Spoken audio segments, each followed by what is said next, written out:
Untuk pelajaran pada pembelajaran kali ini, berdoa dimulai.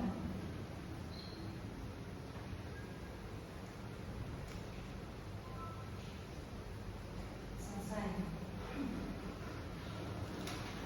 Sebelum ke pembelajaran, Ibu akan mengabsen terlebih dahulu ya. Tapi Ibu tidak akan mengabsen satu persatu yang tidak hadir hari ini. Disebutin ya. Yang tidak hadir siapa?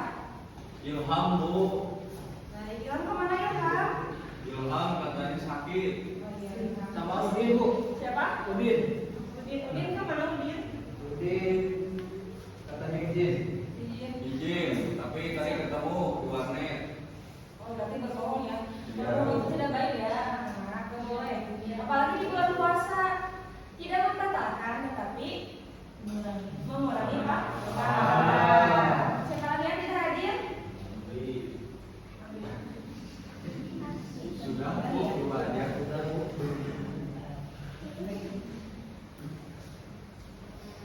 Tadi sudah di absen sudah. Sekarang kita lanjut ke pembahasan tentang keteladanan Nabi Sulaiman. Jumlah Nabi yang memimpin kita kembali ada berapa? 25. Coba sebutin satu-satu. Adam, Idris, Nuh, Hud, Saleh, Ibrahim, Lut, Ismail, Ishak, Yakub, Yusuf, Ayub, Syuaib, Harun, Musa, Ilyas, Ilyasa, Zulkifli, Daud, Sulaiman, Ilyas, Nabi Yunus, Nabi Yahya, Yahya, Isa, Nabi Muhammad, Sallallahu Alaihi Wasallam. Nah, tadi disebutkan ya oleh teman-teman bahwa ada Nabi Sulaiman. Sulaiman.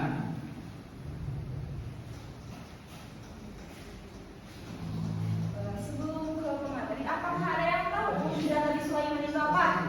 Bisa berbicara dengan Dengan hewan, terus dengan jin. Sini Nabi Sulaiman adalah putra dari Nabi Daud alaihi salam yang dikenal sebagai seorang nabi dan raja yang dianugerahi kekuasaan luar biasa. Kekuasaan luar biasa adalah mukjizat oleh Allah Subhanahu wa taala. Ia memiliki kemampuan untuk berbicara dengan hewan, mengendalikan jin dan memerintah angin. Kisahnya penuh dengan pelajaran tentang kebijaksanaan, keteladanan dan ketaatan kepada Allah Subhanahu wa taala.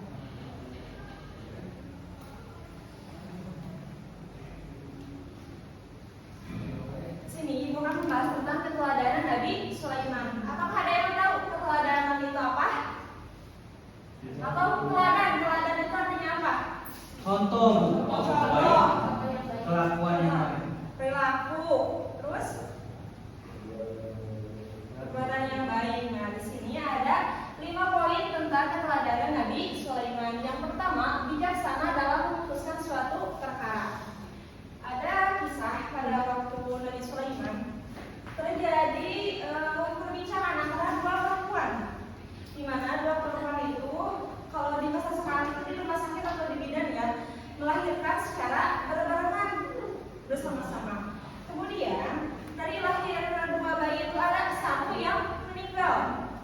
Nah, ibu dari saya contohkan A, ibu contohkan A dan B ya. Ibu yang A anaknya meninggal dan ibu yang B anaknya hidup. Ibu yang A itu tidak menerima bahwa anaknya meninggal. Kemudian si ibu itu punya pikiran bahwa bayinya itu ditukar dengan ibu yang B. Kemudian pada beberapa menit kemudian diberitahukan oleh suster atau bidan ya bahwa anaknya itu meninggal ke ibu yang B. Terus kata ibu yang B, padahal tadi saya mendengar teriakan atau tangisan bayi saya. Terus ibu yang B tidak menerima. Tapi kata ibu yang A, iya tadi bayi ibu yang meninggal, bayi saya yang hidup. Nah, terus terjadilah percekcokan antara 2 ibu itu. Terus ada satu warga yang melapor kepada Nabi Sulaiman untuk menanyakan perihal ini bagaimana.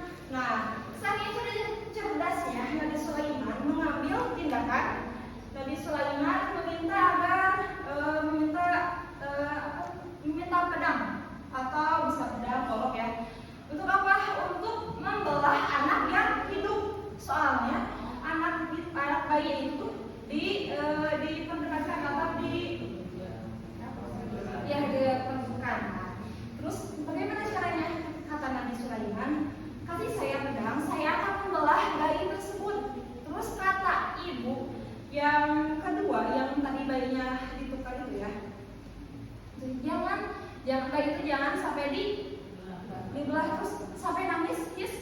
nangis. Terus yang pertama nangis, tapi nangisnya biasa saja. Terus kata Nabi Sulaiman, saya akan membelah bayi tersebut. Kata ibu yang kedua, menerima, jangan dipotong, kasihkan saja bayi yang hidup itu ke ibu yang A. Terus dapat disimpulkan singkat cerita dari cerita tersebut, kata Nabi Sulaiman, tidak ada seorang ibu yang rela anaknya meninggal. Dari situ kelihatan bahwa siapa yang sebenarnya bayinya masih hidup, yaitu si ibu yang B. Itu salah satu bijaksana dalam memutuskan suatu perkara. Yang kedua, rendah hati meskipun seorang raja atau berkuasa. Nabi Sulaiman meskipun seorang raja tidak angkuh atau tidak sombong. Nabi Sulaiman suka berbincang atau ngobrol dengan rakyat kecil. Yang ketiga, taat dan senantiasa bersyukur kepada Allah Subhanahu wa taala. Taat di sini Nabi Sulaiman taat dari perintah Allah Subhanahu wa taala, yaitu menyebarkan agama Islam, senantiasa bersyukur segala apa yang terjadi karena kehendak Allah. Yang keempat, peduli terhadap makhluk lain. Disebutkan di dalam Quran surah An-Naml ayat 16 kalau nggak salah ya. Di situ ada gerombolan semut, di mana semut tersebut berbincang kepada semut gerombolan yang lain. Hei, semut yang lain, minggirlah, nanti ada pasukan Nabi Sulaiman dan pasukannya, nanti kalian akan terinjak. Terus kata Nabi Sulaiman dan senyum mendengar pembicaraan tersebut. Kata Sulaiman, sembahlah ya Allah ya Tuhanku, mudah-mudahan saya senantiasa bersyukur atas segala rahmat dan nikmat-Mu karena bisa mendengar perbincangan semut dan hewan yang lain. Terus itu saking pedulinya terhadap makhluk lain. Kemudian kata Nabi Sulaiman kepada semut, saya mendengar, maka minggir. Terus yang keempat, kehebatan kekhusyuan sholat Nabi Sulaiman. Dikatakan pada satu riwayat, Nabi Sulaiman itu tinggal sewaktu sholat. Nah, sewaktu sholat, pada waktu sholat Nabi memegang tongkat. Nah, itu saking khusyuknya sholat Nabi Sulaiman. Akan dikatakan dalam beberapa riwayat, kita itu meninggal sesuai dengan kebiasaan kita, maka perbanyaklah amal baik supaya kita meninggalnya dengan husnul khotimah. Nah, selanjutnya kejadian luar biasa pada kisah Nabi Sulaiman dan umatnya. Di sini mujizat Nabi Sulaiman ya. Yang ibu terangkan atau yang ibu ringkas ada 4. Yang pertama, menguasai bahasa hewan. Tadi disebutkan ya di surah An-Naml surat An-Naml tentang semut. Yang kedua, mengendalikan jin dan angin. Ya, mengendalikan jin dan angin. Jin membantu mendirikan istana yang megah pada kerajaan Nabi Sulaiman. Yang ketiga, kisah Ratu Balqis dan istana yang dipindahkan. Di sini ada kisah kerajaan Ratu Balqis, itu kerajaan Saba ya, dipindahkan oleh anak buahnya Nabi Sulaiman. Nanti diceritakan di teks selanjutnya ya. Yang keempat, kematian yang tidak disadari oleh jin tadi ya. Kematian yang tidak disadari oleh jin. Nah, pas tadi kekhusyuan berkali ke poin yang tadi, Nabi Sulaiman meninggal sewaktu sholat ketika memegang tongkat. Kematian itu kalau tidak salah ya, kalau ada yang tahu di sini, kematian itu diketahui setelah 1 tahun, betul tidak? Di sini ada yang tahu? Mungkin dari adik-adik, teman-teman, anak-anak ada yang tahu kisah itu? Yang ibu ketahui atau yang ibu baca, maaf ya kalau itu salah. Itu diketahuinya oleh setelah 1 tahun meninggal sampai tongkatnya itu terkena termakan apa? Rayap ya. Saking sudah lamanya. Terus tadi ibu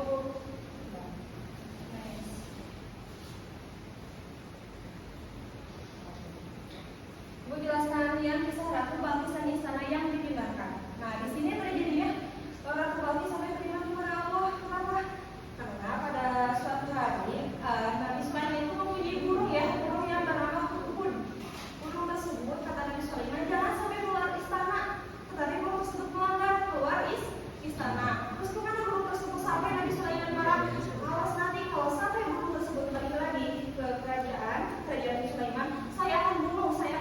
meninggal. Pada suatu kemudian, kembalilah burung tersebut kembali. Terus kata Nabi Sulaiman, saya membunuh kau, wahai burung. Kata burung, jangan perlu dibunuh, saya akan menjelaskan suatu hal yang penting, peristiwa yang penting. Terus kata Nabi Sulaiman memberikan waktu untuk menjelaskan. Tadi sewaktu saya keluar, kata burung itu, saya melihat kerajaan yang begitu besar dan mewah, begitu megah, di mana di situ banyak pengikut-pengikut yang di sana banyak ratu, ada ratu dan pengikutnya begitu banyak. Nah terus di situ, tapi pemimpin kerajaan itu perempuan, namanya Ratu Balqis. Nah, Ratu Balqis itu kerajaan Saba itu menyembah matahari, bukan menyembah Allah. Terus kata burung hudhud kepada Nabi Sulaiman, bisa nih untuk diajak beriman kepada Allah atau bernegosiasi untuk masuk agama Allah, agama Islam. Terus Nabi Sulaiman tidak jadi membunuh burung tersebut karena menerima kabar baik. Terus Nabi Sulaiman memerintahkan kepada burung untuk mengirim surat kepada Ratu Balqis untuk bernegosiasi, mengajak agar mengikuti agama Islam. Terus Ratu Balqis tidak begitu saja menerima surat tersebut, ajakan agama Islam dan menerima. Terus sampaikan burung tersebut dibalaslah surat dari Nabi Sulaiman, bahwa Ratu Balqis akan melihat kerajaan Nabi Sulaiman itu seperti apa, ajarannya itu seperti apa. Pada suatu hari Ratu Balqis dan pengikutnya itu datang ke kerajaan Nabi Sulaiman. Melihat kerajaan Nabi Sulaiman yang begitu besar. Terus sampai di situ ada perbincangan atau negosiasi ya. Kalau misalkan Nabi Sulaiman itu nabi, coba buktikan apa pemujizatan atau kenabiannya yang luar biasa yang bisa Ratu Balqis percaya. Nah di situ kemudian Ratu Balqis meninggalkan kerajaan Nabi Sulaiman.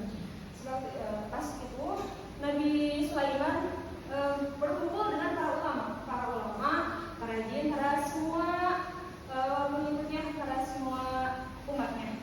Nah, pas waktu itu ada ulama, ada jin, ada hewan juga. Terus di sana bermusyawarah Nabi Sulaiman juga.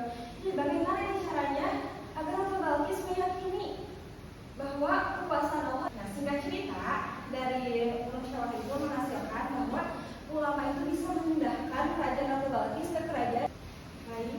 Sebelum ibu akhiri pembelajaran pada kali ini, dapat dimengerti tentang keteladanan Nabi Sulaiman? Ada yang ditanyakan? Izin bertanya. Yang baik perkenalkan diri ya. Izin bertanya, saya ini mau bertanya apakah Nabi Sulaiman bisa berkomunikasi sama semua hewan? Baik, tadi sudah ibu jelaskan ya bahwa Nabi Sulaiman itu bisa berbicara dengan hewan, dengan jin, berarti dengan semua bahkan Nabi Sulaiman bisa berbicara. Itu bisa dimengerti? Mengerti.